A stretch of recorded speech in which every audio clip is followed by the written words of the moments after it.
My name is John Passfield, and the title of this reading will be John and Cassandra, Video 11, Cassandra's Visions, Part 1. So here's the cover of my novella, John and Cassandra, Fair is Fair. John and Cassandra, the two little humans down below, and Apollo, the gigantic god, looming over them. Author John Passfield contemplates writing a novel about the mythological figure Cassandra. Suddenly, he finds himself in the presence of her tormentor, Apollo, the god who seemingly as a whim has brought a catastrophic curse down on the head of an innocent human. John sees Cassandra as a mythical creature whose helpless situation epitomizes all that's wrong on the planet Earth. What a chance to confront a representative of the gods, ask him to explain such actions, and demand an immediate end to all the agony in the world. Wouldn't it be nice if John could do that, just bring all the agony of the world to an end. The Greek god Apollo curses Cassandra in two ways. At first, he gives her what seems to be a gift. He proclaims that Cassandra will be able to see the future. But then, when their relationship turns sour, he gives her what's obviously a curse. He proclaims that no matter what Cassandra says, no one will believe even one word of what Cassandra has to say.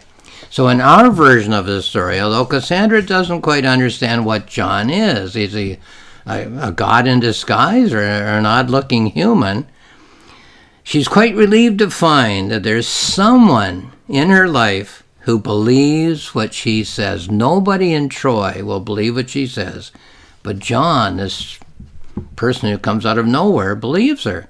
I will read passages from the first two chapters, chapters 3 and 5, in which Cassandra shows John examples of her visions. In each chapter, there are three segments. So let's look at chapter 3. First of all, we're going to page 13 here. Okay, here we are. So Cassandra's visions as she explains them to John. Now, look, John, look at this, Cassandra's saying. This is me, sleeping on my bed. See how uneasily I'm lying? I'm tossing and turning, not asleep, but not awake, as you can see.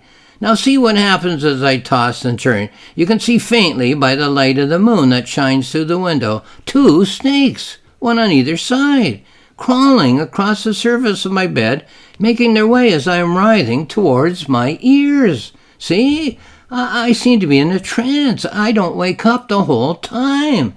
I don't stop writhing the whole time this is going on. And now those snakes are whispering. Do you see? See the flickering tongues? Those snakes are whispering their prediction in my ears. Okay, that's the first explanation of her vision. Now we go to page 15 for the second explanation in this chapter of Cassandra's vision. She's explaining her visions to John. Now, come look at this, John. Cassandra waves me over to stand by her side. Here you see the walls of Troy, and I'm standing with my parents and others of note. See? The tall old man's my father, King Priam, the king of Troy, and the lady beside him, her favorite brooch is catching the sun, is my mother Hecuba, the Trojan queen. Andromache holds Hector's son on her hip. She always stands on the left as they face the crowd. I'm telling them my prediction, what the snakes have told to me. You can tell by my face the anguish that this prophecy has caused. When I woke up, it was as clear as if it was chiseled on tablets of stone. I tell them that Hector must never fight with Patroclus, never meet him man to man. I tell them as clearly as I can, in the simplest words. You see me turning and pointing down at Hector as I talk? A Hector-Patroclus encounter would ensure the destruction of Troy. I beg them to believe my every word. Well, that's her second explanation to John. Let's go to page 17 for her third explanation within this chapter of her visions and the problems they're bringing to her, because Nobody believes her, except John, of course. This is the throne room, John, here at Troy, Cassandra is saying. There's my father on the throne. You remember my mother from the previous scene you observed. They are wondering what to do about my prediction.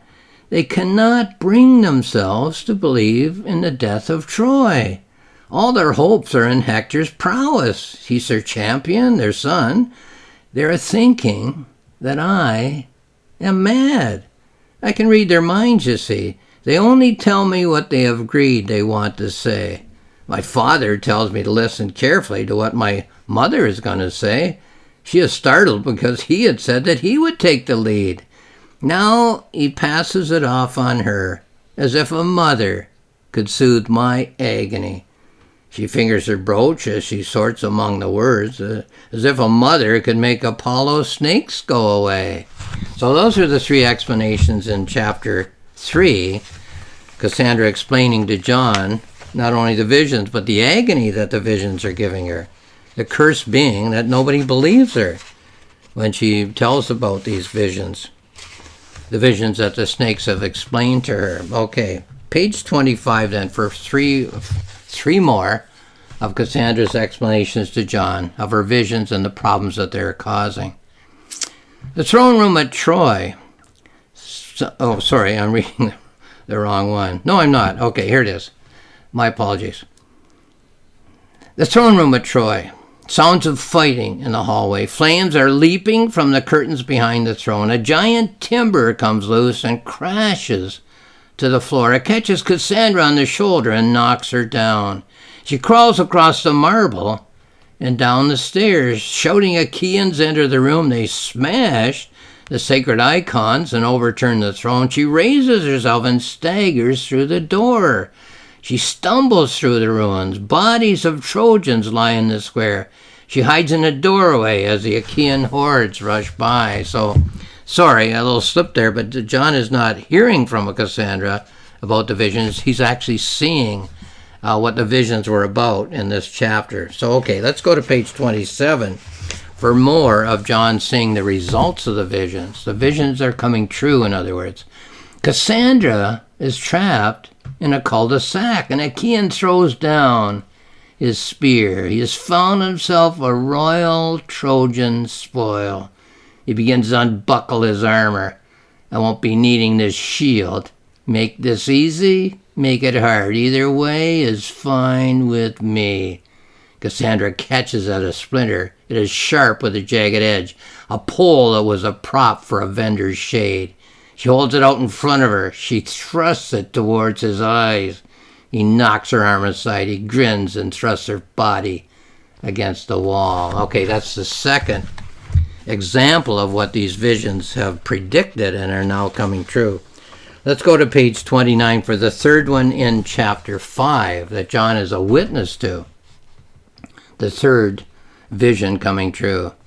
So, this is old Priam's daughter, Agamemnon is saying. He's sitting on Priam's throne, scorched and battered amid the debris. You're the one they call Cassandra, so I'm told. Well, you don't look like a princess. Are you sure you brought the right one here to me? I expected elegance, a bit of glamour from a lady of the Trojan court. Not this waif in a sooty rag which is clutching with those broken fingernails. Take your sleeve and wipe the grime from off her face. So, what do you have to say for yourself now, my cringing princess? Do you realize that the Achaeans are supreme? Well, it can be death for you, or worse, if I so order. Your life is a bauble that I hold in the palm of my hand. I am the victor. My power is unlimited, my girl, where you are concerned. I could crush you as your Trojans sought to crush me. So that's Agamemnon, who has defeated the Trojans and is sitting on the throne of King Priam, who was the Trojan king. And he has as his captive Cassandra. All that was predicted to Cassandra by the snakes. She told her parents that would happen if they did certain things or allowed certain things to happen. They ignored what she said. They went ahead with their way of waging the war, and now they have paid the price because their parents are now dead. Okay. Now, here's a note that I wrote about this book and about literature in general. One of the appeals of serious literature is that it's come down to we current readers. I'll flip my page here. From earlier times. So serious literature has come down to us, we current readers, from earlier times. There must be thousands of stories which have appealed to certain peoples in certain years, decades, or centuries, and in certain cultures, but which have lost their appeal as time has gone by. So thousands of stories are current now and won't last. There are handfuls of stories, perhaps a few hundred, which, although they started in a particular time, in a particular culture, have crossed mountains and oceans and barriers of time, and that still have an appeal to we in our own time, and presumably will have an appeal to people not yet born. So we have assumed that people will read about the Trojan War 100 years from now, maybe 1,000 years from now. That story will last. We just have that feeling. I suppose one could say that there are two almost opposite attractions to stories that appeal to people in many times and cultures. Number one, I would say that these stories capture something exotic, something that is far removed from the everyday lives that people lead. And the other, as I say, almost seems to be an opposite, that these stories capture something of the essence of the everyday lives that people lead. So a story that lasts is exotic, out of the ordinary, and yet everyday. It's something that happens to all of us, in a sense. Well, I suppose the story of Cassandra fits the first criterion very easily. The Greek gods are no longer thought of as the embodiment of a religion. So the story of a girl who's cursed by a Greek god so that she can see the future, what will not be believed by her family, friends, and indeed all the people of the kingdom of Troy, sounds very exotic to us. The story has the intrigue of the unfamiliar and the unknown. But if we think about it, the story also has something of the everyday. And by the everyday, I mean the sense that we have that there are certain elements in our lives, certain threads in our thinking, that are always with us deep down in our minds as we go about the surface of our everyday lives. In a personal sense, we can feel that if we continue on in a certain way, in a certain lifestyle, the results will be predictable. So Cassandra could see the future. In a sense, so can we. We can predict the future. Similarly, in a societal sense, we can feel that if we continue on in a certain way, in a certain societal lifestyle, the results will be predictable. Okay, if I behave in a certain way, I can predict my own future. If my society keeps behaving in a certain way, I can predict its future. I suppose we could say that the people of today, of 2024, across the globe, are divided into two different versions of Cassandra, two different versions of knowing the future. Here's one. There are those who say that if the planet Earth continues on with its current lifestyle, that many of the essential elements of our lives will be so diminished that the results will be disastrous.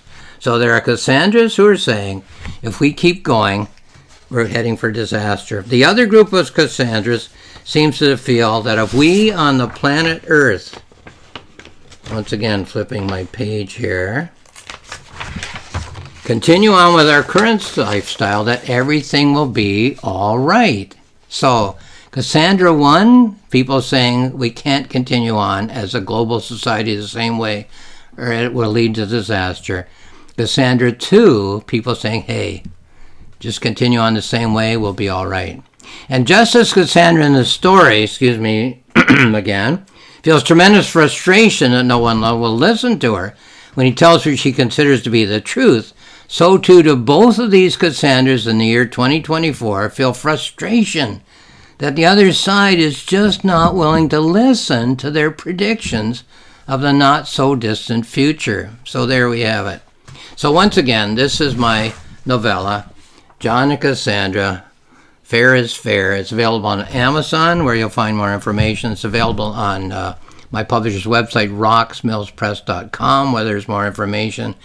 And on my website, johnpassville.ca, all one word, you'll find 2 free books, a planning notebook and a reflective journal, both of which are not only about this piece of fiction, but are about literature in general and about life in general. So have a look there. Just click on the cover icons at johnpassville.ca if you want to read for free 2 books about this book.